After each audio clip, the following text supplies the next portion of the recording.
May malapit na po pala yung enrollment. Oo nga po pala na magpapa-enroll din po. O siya, next week magpa-enroll na kayo. Opo na.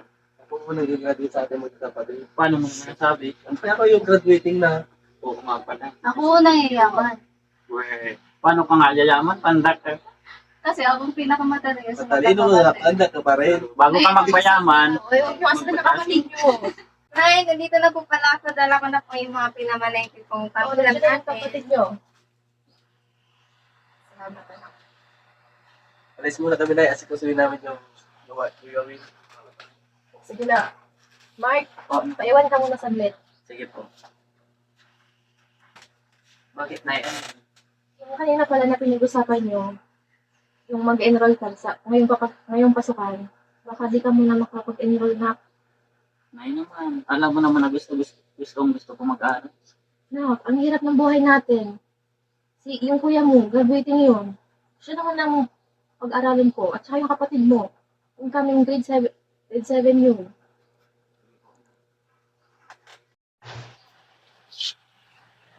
Ano, hindi ka sama sa amin? Hindi ka magpapa-enroll? Hindi na muna kuya sa susunod ng taon na lang. Eh sige, bahala ka sa buhay mo. Dahil bakit hindi sa amin si Mark magpa-enroll? Kaya mo siya, Nak. O kayong dalawa dyan, hindi pa kayo lalabas. Ate, bilisan mo na. Ito na nga eh. Nay, alis muna po kami na para magpa-enroll. Sige, ingat kayo. Sige po, Nay. Alis na kami, Nay. Sige.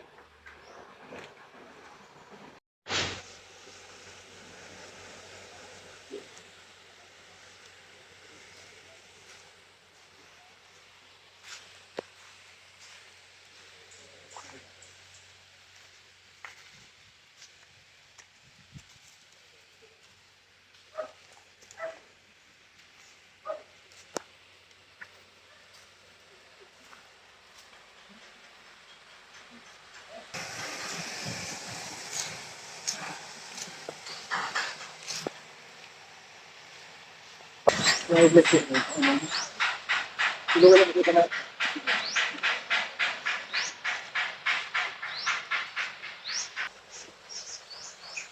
Teka lang, asa si Mark? Bakit hindi ka tinutulungan?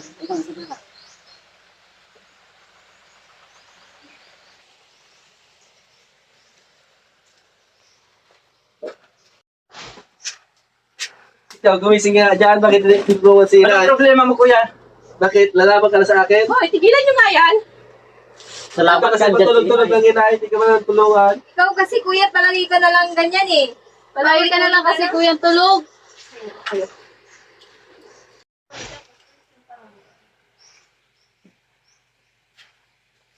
Nak, bakit mo naman ginawa yun?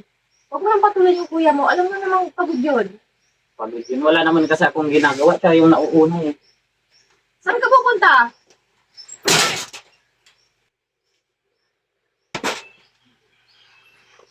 Oh, Mare, nakadaan ka. Naku, Maray, nandyan ka pala. Magpapalabang ko sa'yo. Ay, maraming salamat naman. At ay pambaon na yung mga anak ko. Eto pala yung bayad. Nilaghan ko nga to. Sige, ito na mamaya.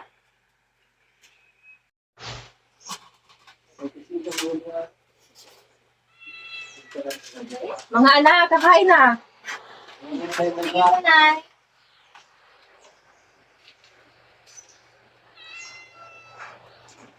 Tulungan mo na si Inay. Bagal pa yun. Kakain na kayo.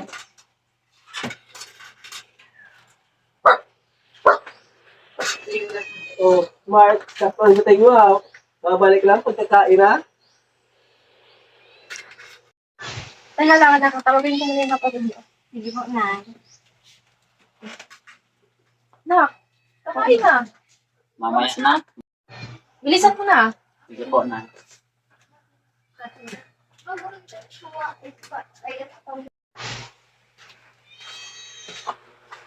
Kumuha ka na lang tayo.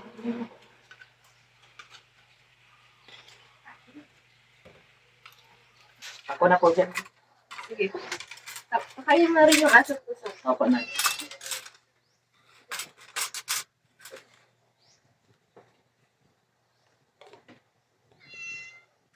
Mare, baka may labahin ka pa doon. Dahil Mare, susunod na lang. Sige.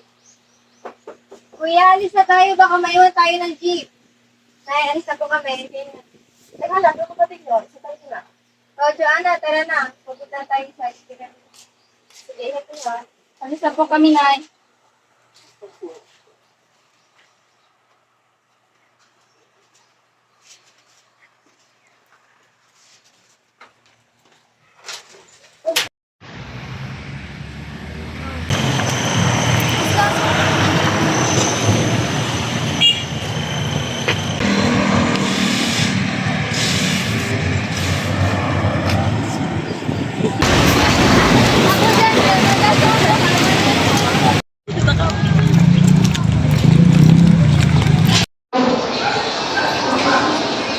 Okay, class. Tapos na tayo mga pinapagawa ko dito. Okay, very good. Sa akin, collect na lang ang mga ginawa ninyo.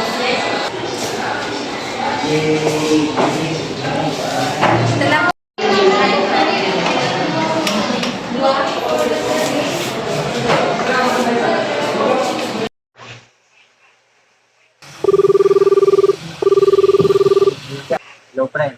Okay lang, pero bakit napatawag ka ba? Pwede ba kung dyan nakapasok sa pinapasukan? Sige, pwede naman. Pwede naman. Sige, friend. Salamat. Punta na lang ako dyan. Sige, hindi ka dito. Sige, friend. Sige. Oh, Nak, saan ka pupunta? Alis ka rin? Opo, pupunta ako sa kaibigan ko magtatrabaho. Class, iingat ka.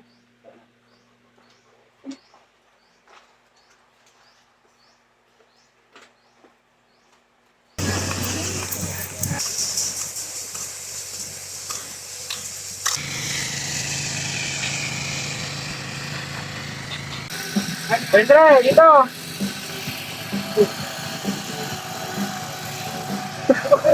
Kinahanap ko sila ng mga wife mo.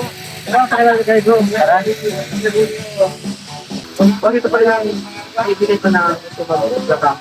Siya ba ang bago? So, turuan niyo na lang siya kung ano mga pasusunod na gagawin. Siyempre, para mo kayo,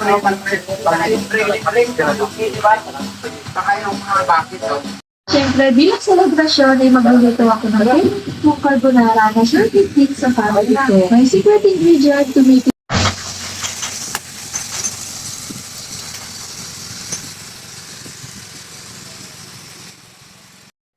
Di ba kayo trabaho? Dahil naawa na kasi sa nanay. Gusto kong makatulong sa pag-aaral ng mga kapatid ko. Kasi kahit sila na sa pag-aaral, makita ko lang silang nag-aaral. Tara na, friend. Trabaho na tayo. Aw-ari naman.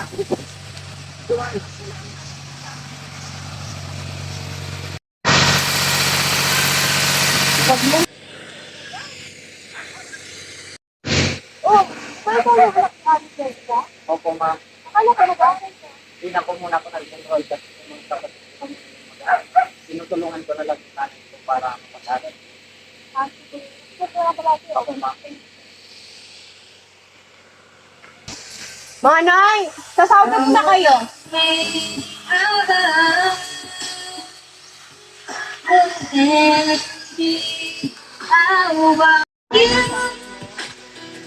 Salamat po.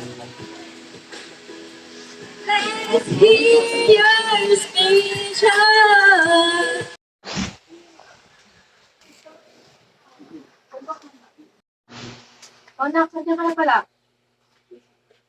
Kamusta yung trabaho? Ayos naman po. Nakikita natin.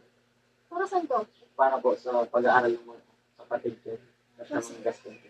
Sige, salamat. Pasok na natin. Ay, nakalaki. Hello po, Nay. Maayos naman kayo dito, Nay. Nga pala, nakuha mo na ba yung perang pinadala ko dyan? Kuha ko na po yung pera ang pinadala niyo. Salamat po. Sige, sige. Sige, ingat kayo.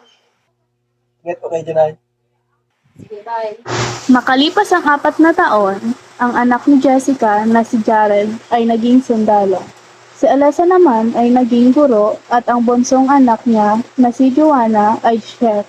At silang tatlo ay naging successful.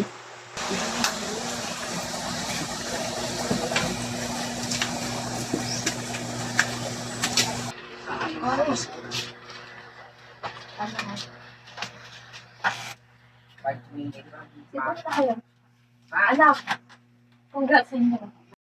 Sobrang proud ako sa inyo mga anak dahil ngayon successful na kayo. Hindi kami na magiging successful kundi dahil sa mga sakripisyong binigay niyo po sa amin. Thank you, Nay. Wala ano mga anak. Saan po, Nay, si Juan? Alam sa labas kasama ng mga kaibigan niya. Sige po, Nay, mag-busy mo na po. Sige na, sa kayo. Alam niyo, pre, sobrang proud ako sa mga kapatid ko. Kasi sobrang layo na yung narating. Oo, dahil tulong po. Alam mo, wala kang kwentang kapatid. Diyan. Yan! Puro ka lang inom! Tingnan mo kami! Naging successful dahil sa mga tinulong ni nanay! Ikaw, wala! Kaya ngayon, ka lang inom!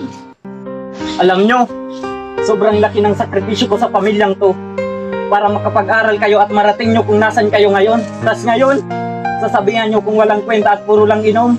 Ngayon ko na nga lang ini-enjoy yung buhay ko kasi nakapagtapos na kayo. Sa kabila ng pagtatalo ng magkakapatid, nalaman nila kung ano talaga ang mga nagawang sakripisyo ni Mark para lang pag-aralin silang tatlo. Kaya napagtanto nila na sila naman ang magsasakripisyo para pag-aralin si Mark upang matupad ang kanyang pangarap.